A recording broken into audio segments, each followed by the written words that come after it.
દેશમાં સરકાર અને ભાજપાને મન નાગરિક સાથે કોઈ નિસ્બત નથી અને જો નાગરિક સાથે નિસ્બત હોત અને હોય તો જે આ અત્યારે જે ચર્ચાનો છે સંવાદ જે છે જેની અંદર મિત્રોએ વાત મૂકી કે ભારતીય જનતા પાર્ટી એ ભાજપના આગેવાન અને કાર્યકર્તા બનાવી રહી છે, નાગરિક નથી બનાવવો.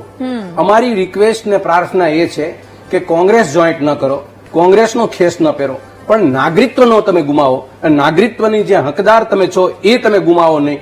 એટલા પૂરતી અમારી વિનંતી છે જેથી કરી નાગરિકના તમને લાભો તો કમસે કમ મળે.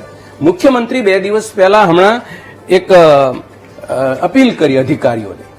એ અપીલ એવી કરી કે વિકસિત ગુજરાતના નિર્માણમાં આપણે આગળ વધવાનું છે અને એની નીતિઓ સામે આપણે પ્રતિબદ્ધતા કેળવવાની છે. બીજું એને એ કીધું જન પ્રશ્નોનું નિવારણ જિલ્લા કક્ષાએ થાય એવું વાતાવરણ બનાવવાની વાત કરી. અને ત્રીજી વાત કરી કે અધિકારીઓ ફિલ્ડ વિઝિટ કરે અને લોકસંપર્ક સુદૃઢ બનાવે. આ મુખ્યમંત્રીની વાત ખૂબ મજબૂતાઈપૂર્વકની વાત હતી, પણ મુખ્યમંત્રી એટલા મજબૂર છે કે આ શબ્દો સિવાય એમની પાસે કોઈ ઉપાય નથી. ભારતીય જનતા પાર્ટીની સરકારની અંદર જે ડેઝિગ્નેટેડ પોસ્ટ છે એને 5 વર્ષ કે 2012 પછી એમને કેવું પરિણામ આપ્યું ગુજરાતને ખબર છે. અધિકારીઓ જે એન્ટી કરપ્શનમાં જે પકડે છે, અમે થોડાક દિવસ પહેલા એક ઇન્ફોર્મેશન માંગી કે તમે કેટલા પકડો છો ને અને કેટલા નાણાં પકડો છો ને એના કરતા તમે એ જે પકડેલા લોકોને પાછળથી તમે સરકારી નોકરીએ પાછી આપી, તમે એને કોઈને જેલના સળિયા કેટલાને તમે આપ્યા, કેટલા ઉપર તમે પૈસાની વસૂલાત કરી અને કેટલા અત્યારે પાછા વર્તમાન સમયની અંદર પાછા નોકરીએ જોઈન્ટ થઈ ગયા. આ સરકાર નથી આપતી. આ આંકડા તમને આપશે સરકાર, એટલા અમે પકડ્યા ને એટલા કરોડોના પકડ્યા ને આની પરમિશન માંગવી. આ એસીબી પણ એની પોતાની ફરજની વાત છે.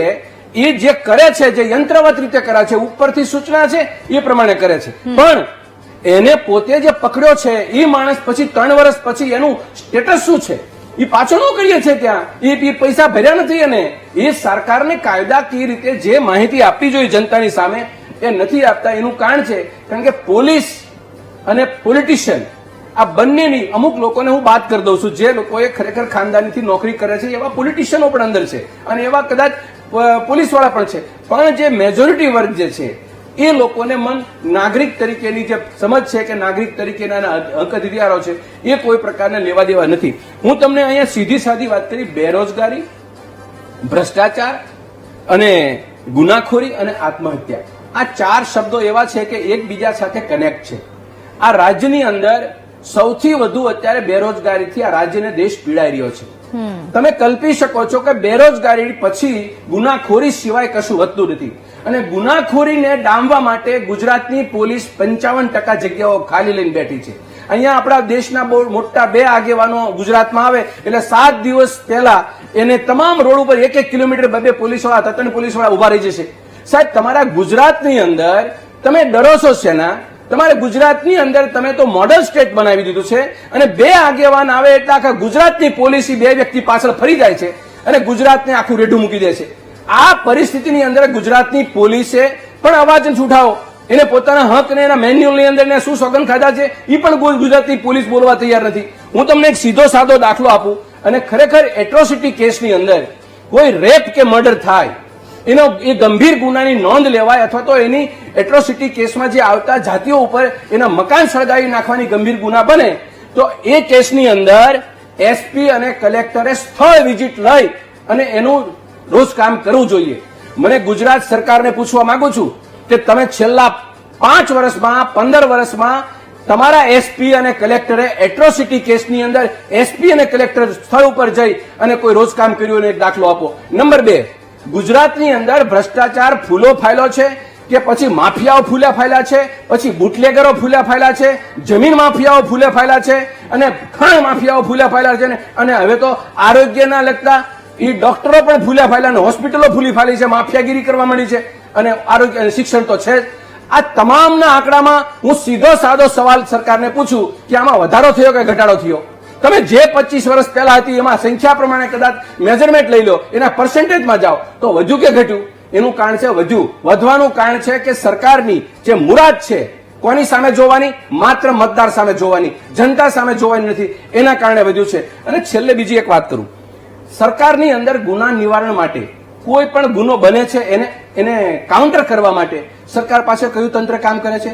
ગુનો થાય છે, રિપીટ થાય છે, એના ઉપર રિપીટ થાય છે, સરકાર પાસે કોઈ મિશનરી નથી. હું તમને બે ગંભીર મુદ્દાઓ તમને વાત કરું કે 10 વર્ષની બાળકી ઉપર રેપ થયો, એની હત્યા થઈ. એ વ્યક્તિએ 1 મહિના પહેલા, સમય પહેલા એક વખત રેપ પર બળાત્કાર કર્યો હતો, ફરી હત્યા થઈ ગઈ, રિપીટ કેસ બન્યો. પોલીસ વૃદ્ધાને ઉપર જે બલાત્કાર થયો એ પણ જેલમાંથી છૂટીને ફરી પાછો કર્યો. તો આ રિપીટ ક્રાઇમ છે. રિપીટ ક્રાઇમની અંદર એ લોકોના એના પરિવારોને તમે સરકારે શું સુરક્ષા આપી, પોલીસ ડિપાર્ટમેન્ટે શું સુરક્ષા આપી, એના ઉપર સરકારે કેટલી ગંભીરતા આપી? એક પણ મુખ્યમંત્રી કે ગૃહમંત્રી ક્યારે તે ટીવી સ્ક્રીન ઉપર આવી જઘન્ય અપરાધ બને ત્યારે જનતાને સાંત્વના આપવા માટે, જનતાને સુરક્ષિત કરવા માટે અમે બેઠા છીએ તમારી સાથે. સરકારની અંદર આવી કોઈ હરકત કરશે તો એને જેલના સળિયા પાછળ મૂકી દીધી. આવો વિશ્વાસ આપવાનું કામ પણ હોમ મિનિસ્ટર કે ગુજરાતના મુખ્યમંત્રી નથી કરતા. આ ગંભીર બાબત છે. દીકરી પ્રત્યે અને વૃદ્ધા પ્રત્યે આપણી સંવેદના પણ મરી ગઈ. 2 વખત એના ઉપર રિપીટ રેપ થાય અને એના મર્ડર થઈ જાય તો પણ સરકારને કોઈ આંખ ઉડતા નથી કે કોઈ એનામાંથી દિશામાંથી કોઈ માર્ગદર્શન લેવા તૈયાર નથી. બીજી વાત એ કે આજે મેં વાત કરી કે આ માફિયાઓગીરી વધી. ગુંડા ધારા એક્ટ સરકારે ક્યારે લાવી આ રાજ્યમાં? 2020માં. 2020માં સરકાર ગુંડા ધારા એક્ટ લાવી ત્યારે સરકાર કેટલા વર્ષની થઈ હતી? 95 થી કદાચ 2-5 વર્ષ બાદ કરી નાખો તો 20 વર્ષ. 20 વર્ષની સરકારની અંદર 20મા વર્ષે ભાજપને ગુંડા ધારા એક્ટ લાવવો પડ્યો. અને નશાબંધીને કાયદો ક્યારે કડક કર્યો? 2017-19માં. તો 17-19 પહેલા 17 વર્ષ સુધી નશાબંધી માટે. તો આજની તારીખે કાયદો કડક બનાવ્યા પછી 2018માં બુટલેગરો ઉપર ગુના નોંધાણા 6012 અને 22ની અંદર 21ની અંદર ગુના નોંધાણા. માત્ર હું અમદાવાદની વાત કરું છું, ગુજરાતની વાત નથી કરતો.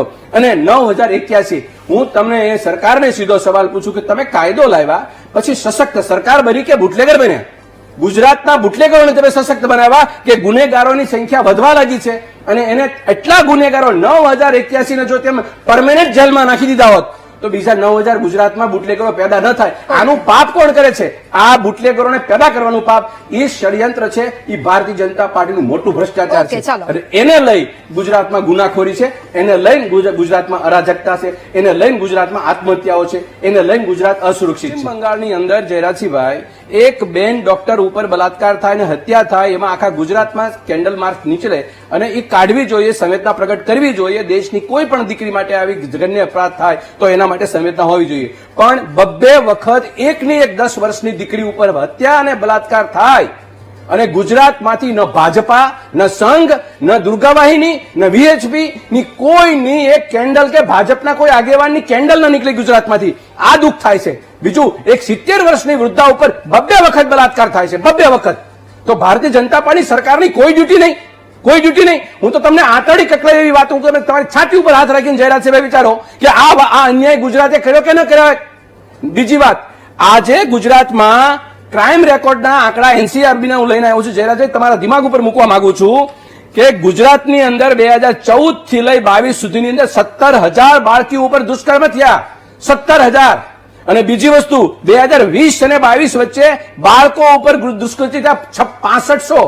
અને ગુજરાત નહીં, આખા ભારતમાં ટોપ 15 શહેરો એવા અતિ ક્રાઇમ રેટ વાળા કાઢ્યા. એને સંશોધન કર્યું કઈ કંપનીએ, કઈ સંસ્થાએ, નોએમ્બોએ. એમાં 15 શહેરમાં 3 તો ગુજરાતના છે, સુરત, અમદાવાદ અને વડોદરા. સાહેબ, આ ગુના વધે છે એની ચિંતા ભારતીય જનતા પાર્ટી કે કોંગ્રેસ કે જનજનની છે. આમાં કોઈ પક્ષાપક્ષી નથી. પણ આપણે એટલી વસ્તુ નહીં સ્વીકારીએ કે ગુના વધે છે અને તો પછી એનું નિવારણ નથી. તમે નથી સ્વીકારતા તો નિવારણ નથી. બીજી વાત, તમે એમ કીધું કે ભાઈ આ એન્ટી કરપ્શનની અંદર પકડા, પ્રશંસાને પાત્ર છે. હું તમામને પોલીસવાળા અધિકારીઓને પણ એ જનતાએ ફરિયાદ કરી એના સરકારની કોઈ પુણ્ય પ્રતાપ નથી એમાં.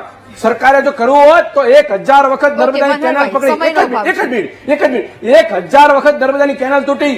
ચેરમેન કોણ હતા 15 વર્ષમાં? કે કૈલાસનાથન. હિંમત છે સરકારની કે કૈલાસનાથન તપાસની મેં નહીં કરે. એટલું કારણ છે તમને કહું, કરોડો રૂપિયાનો ભ્રષ્ટાચાર કરનારા લોકો આજે 50 બાબુઓ